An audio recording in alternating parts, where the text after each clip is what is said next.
I still remember the way her voice sliced through the air that night. Since you finally paid it off, the condo is technically a family asset now. We'll be moving in. You can find another place. She said it like she was doing me a favor. My sister-in-law, my brother's wife, smiling with those smug lips that had rehearsed this moment. I didn't argue, I didn't beg. I simply smiled, leaned close, and whispered something only she could hear. Seconds later, she screamed, "No, no, that's not fair!" I looked her dead in the eyes. Oh, fairness wasn't your concern before, was it? It hadn't always been war. When my brother introduced her years ago, I welcomed her like blood. She was soft-spoken, charming, all warmth and politeness. My brother glowed when she laughed. I wanted to believe she'd make him happy. Back then, she played her role well. Family dinners, holidays, helping my mother in the kitchen. I trusted her. I trusted them. But betrayal doesn't arrive with thunder. It comes like water, dripping on stone, quiet, patient, relentless. It started small. The way she'd linger when I spoke about the condo. The way her eyes flicked over my keys when I set them on the table. "How much longer until you pay it off?" she asked once. Casual, too casual. At first, I brushed it off. Curiosity, maybe. But then, the patterns grew. Whenever I worked overtime, she'd ask what my backup plan was if I lost my job. When I upgraded the locks, she joked about making extra copies for family. She never mentioned my condo without attaching "we," as if she had some hidden claim.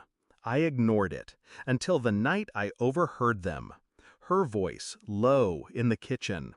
My brother's silence heavy beside her. "She has space just sitting there. When she's done paying, we should move in. Why waste money renting?"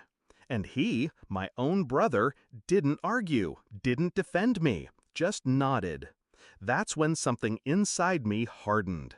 I didn't confront them, no screaming, no accusations. That's what they expected, a storm. Instead, I became silent, still, the way a blade looks harmless in its sheath. I started planning. Every spare hour I studied property law, ownership rights, transfer loopholes. I visited my lawyer, not once but 5 times, each time with sharper questions. And while they assumed I was exhausted from work, I was laying the foundation of their collapse. The day I made the final payment on my condo, I didn't celebrate. No champagne, no dinner, just a quiet nod to myself as I slid the receipt into a locked drawer. Then I moved to the second phase. I transferred the condo, not into my name anymore, but into a private trust under my control. Legally airtight. Invisible to anyone nosing around. To the world, it looked like I still owned it, but in truth, it was untouchable. And then I waited. The night came just as I expected. She arrived with that self-satisfied smirk, my brother trailing behind like a shadow. "You've worked so hard," she said sweetly, "but now it's time this space serves all of us. Family should share, don't you think? We'll be moving in this week. You can start packing." My brother's silence was betrayal carved in flesh. He didn't need to speak. His cowardice screamed louder than words. I didn't argue. I didn't show rage. I leaned in, calm as steel, and whispered, "It's not yours to take. It never was." She laughed, but it cracked at the edges. "What are you talking about? Of course it is. We're family. That makes it ours." I slipped the papers from my bag. The trust documents, signed, sealed, ironclad. Her eyes scanned the words. The color drained from her face. This means that means you have nothing," I cut in. "No claim, no control. Not even my brother's name exists on it. It belongs to the trust, to me alone." Her scream tore through the room. "No, that's not fair!" I tilted my head, my voice barely above a whisper. "Oh, fairness wasn't your concern before, was it?" Silence, thick, heavy.